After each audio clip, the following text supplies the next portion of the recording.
ഒരു വീക്കെൻഡിൽ ഞാൻ ചെയ്ത ചെറിയൊരു മീൽ പ്രെപ്പാണ് ഇന്ന് ഷെയർ ചെയ്യുന്നത്.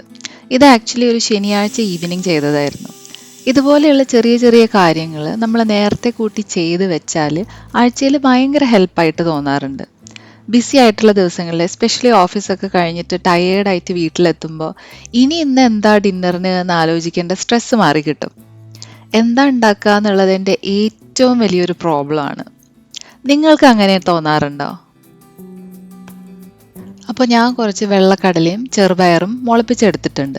ആദ്യം ഇത് രണ്ടും കഴുകി ഒരു ഏകദേശം 24 മണിക്കൂർ വെള്ളത്തിൽ സോക്ക് ചെയ്ത ശേഷം വെള്ളമൊക്കെ കളഞ്ഞ് മുളപ്പിക്കാനായിട്ട് മാറ്റി വെച്ചിട്ടുണ്ടായിരുന്നു. മുമ്പ് ഞാനിങ്ങനെ മുളപ്പിക്കാറൊന്നും ഇല്ലായിരുന്നു. കുക്ക് ചെയ്ത് പയറും കടലയൊക്കെ കഴിച്ചാൽ പലപ്പോഴും അങ്ങനെ ഭയങ്കര ബ്ലോട്ടിങ് ഡിസ്കംഫർട്ടൊക്കെ ആവുമായിരുന്നു. പക്ഷെ മുളപ്പിച്ചത് കഴിച്ചു തുടങ്ങിയപ്പോൾ കുഴപ്പം തോന്നുന്നില്ല. ഡൈജഷനൊക്കെ ബെറ്ററാണ്. ബ്ലോട്ടിങ്ങിനൊക്കെ നല്ല ആശ്വാസം കിട്ടുന്നുണ്ട്. പിന്നെ നമ്മൾ വെറുതെ കുതിർത്ത് വെച്ചിട്ട് കഴിക്കുന്നതിനേക്കാളും കൂടുതൽ ന്യൂട്രിയൻസ് മുളപ്പിച്ചത് കഴിക്കുമ്പോൾ കിട്ടുമെന്നാണ് പറയുന്നത്. അപ്പോൾ ഈ പ്ലാന്റ് ബേസ്ഡ് പ്രോട്ടീൻസ് പൊതുവേ ഗട്ട് ഫ്രണ്ട്ലി ആണ്. അതിൽ നല്ലോണം ഫൈബർ അടങ്ങിയിട്ടുണ്ട്. അപ്പോൾ അതുകൊണ്ട് തന്നെ അത് ഡെയിലി നമ്മുടെ ഡയറ്റിൽ ഇൻക്ലൂഡ് ചെയ്യാനായിട്ട് ഞാനിപ്പോൾ ട്രൈ ചെയ്യുന്നുണ്ട്. ഞാനിപ്പോൾ കൂടുതലായിട്ട് നോക്കുന്നുണ്ട്. ആദ്യം ഞാൻ കടല പ്രഷർ കുക്കറിൽ വെച്ചു. നമ്മുടെ കടല വെന്ത് റെഡി ആയിട്ട് വരുമ്പോഴേക്കും ഞാൻ ഒരു സിമ്പിളായിട്ടൊരു ചില്ലി തടുക്ക ഉണ്ടാക്കാനായിട്ട് പോവാണ്. ഇതെൻ്റെ ഒരു വേർഷനാണ്. പാനിൽ ഓയിൽ ഒഴിച്ചിട്ട് ആദ്യം ഉള്ളിയും വെളുത്തുള്ളിയും വഴറ്റിയെടുക്കണം. ഇത് ഞാൻ ഒരാഴ്ചയിലേക്ക് മാത്രമുള്ളതാണ് ഉണ്ടാക്കിയിട്ട് ഫ്രിഡ്ജിൽ വെക്കാറുള്ളൂ. ഇത് തോരനും സ്റ്റിർ ഫ്രൈക്കും പരിപ്പ് കറിക്കും ഒക്കെ ഇതൊരു ഇൻസ്റ്റൻറ്റ് മിക്സ് പോലെയാണ്. ജസ്റ്റ് അതൊക്കെ ഒന്ന് വേവിച്ചെടുത്തിട്ട് ഈ മിക്സ് ആഡ് ചെയ്താലും മതിയാവും. വീട്ടിൽ അമ്മ അത് സ്ഥിരം ഉണ്ടാക്കി വെക്കുന്ന ഒരു ഐറ്റമാണ്. വെറുതെ ചോറിൻ്റെ കൂടെ സൈഡായിട്ടും അച്ചാറ് പോലെയോ അല്ലെങ്കിൽ ചോറിൻ്റെ കൂടെ മിക്സ് ചെയ്തൊക്കെ കഴിക്കാനായിട്ട് എനിക്ക് ഭയങ്കര ഇഷ്ടമാണ്. അതുപോലെ തൈരിൽ മിക്സ് ചെയ്ത് കഴിക്കാനും അടിപൊളിയാണ്. തൈരും ഇത് മിക്സ് ചെയ്ത ചോറും കൂടിയിട്ട് കഴിക്കാനായിട്ട്. ഉള്ളിയൊക്കെ ഒരു ലൈറ്റ് ബ്രൗൺ ആയിട്ട് വരുമ്പോൾ മുളക് പൊടിയും ഉപ്പും ചേർത്ത് നമ്മൾ മാറ്റി വയ്ക്കുക. നല്ല മൂത്ത് വരുമ്പോൾ ഓഫ് ചെയ്യാം. എന്നിട്ട് ചൂടാറുമ്പോൾ ഒരു പാത്രത്തിലേക്ക് മാറ്റി ഫ്രിഡ്ജിലെടുത്ത് വെക്കണം. അത്രയേ ഉള്ളൂ. ഇതിൻ്റെ ഇടയിൽ നമ്മൾ കടലക്കറിക്ക് വേണ്ടിയിട്ട് നമ്മൾ സബോള, ഇഞ്ചി, വെളുത്തുള്ളി, പിന്നെ പച്ചമുളക് ഒക്കെ ചേർത്തിട്ട് ഞാൻ വഴറ്റാനാക്കിയിട്ട് വെച്ചിരുന്നു.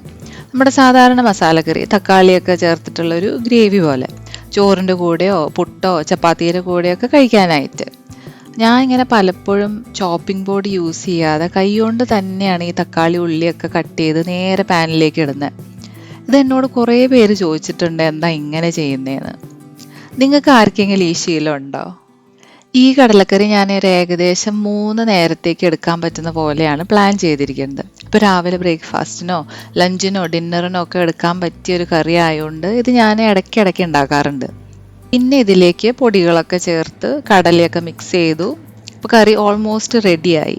പിന്നെ അവസാനം ഫ്രഷായിട്ട് കുറച്ച് മല്ലിയിലയും കൂടി ചേർത്ത് കൊടുത്താൽ സംഭവം റെഡി.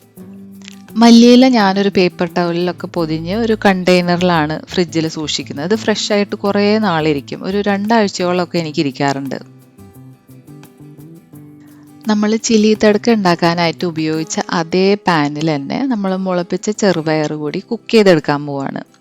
നന്നായിട്ട് കുക്കായതിന് ശേഷം അതിലേക്ക് നമ്മൾ ആ ഉണ്ടാക്കി വെച്ചൊരു സ്വല്പം ചില്ലി തടുക്കയും കൂടി ചേർത്താൽ നമ്മുടെ മുളപ്പിച്ച കറിയും റെഡി.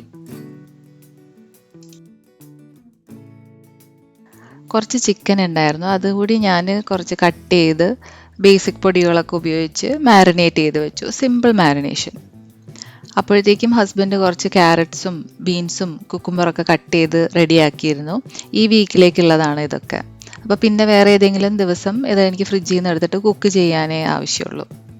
അങ്ങനെ ഏകദേശം ഒരു 2 മണിക്കൂറിനുള്ളിൽ ഒരുവിധം എല്ലാം റെഡിയായി. ഇത് ഈ ആഴ്ച സ്മൂത്തായിട്ട് പോകാനായിട്ട് എന്നെ ഭയങ്കരമായിട്ട് ഹെൽപ്പ് ചെയ്യും. ഞാൻ കുറച്ച് നാളായിട്ടേ ഉള്ളൂ ഈ മീൽ പ്രെപ്പ് സീരിയസ് ആയിട്ട് തുടങ്ങിയിട്ട്. മുമ്പൊക്കെ എന്ത് കുക്ക് ചെയ്യണം, എങ്ങനെ പ്ലാൻ ചെയ്യണം എന്ന് എപ്പോഴും ഒരു സ്ട്രഗിളാണ്. ഒരു വലിയ സ്ട്രഗിൾ തന്നെയായിരുന്നു. ഒരു ദിവസം മുഴുവൻ കിച്ചണിൽ സ്പെൻഡ് ചെയ്യാനായിട്ട് എനിക്ക് താല്പര്യമില്ല. അപ്പോൾ ഞാൻ യൂഷ്വലി കുക്ക് ചെയ്യുമ്പോൾ ഉണ്ടാക്കുന്ന ഐറ്റം എന്താണോ അത് കുറച്ച് എക്സ്ട്രാ ഉണ്ടാക്കും. അപ്പോൾ അതിൽ കുറച്ച് അപ്പം തന്നെ കഴിക്കാനായിട്ട് വെക്കും. ബാക്കിയുള്ളത് ഫ്രിഡ്ജിലേക്ക് വെക്കും. വേറൊരു ദിവസത്തേക്കോ അല്ലെങ്കിൽ 2 നേരത്തേക്കോ ഒക്കെ മാറ്റി വെക്കും. ഇതിപ്പോൾ അത്യാവശ്യം നല്ല രീതിയിൽ പോകുന്നുണ്ട്. ഇപ്പോൾ ലഞ്ചും ഡിന്നറൊക്കെ എളുപ്പം റെഡി ആവുന്ന പോലെ എനിക്ക് തോന്നുന്നുണ്ട്.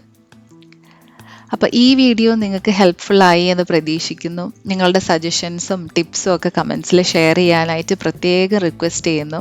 ഇത് നമ്മുടെ ഒരു പുതിയൊരു ചാനലാണ്. നിങ്ങളുടെ സപ്പോർട്ട് ഞാൻ പ്രതീക്ഷിക്കുകയാണ്. അപ്പോൾ അടുത്ത വീഡിയോയിൽ വീണ്ടും കാണാം. Thanks so much for watching.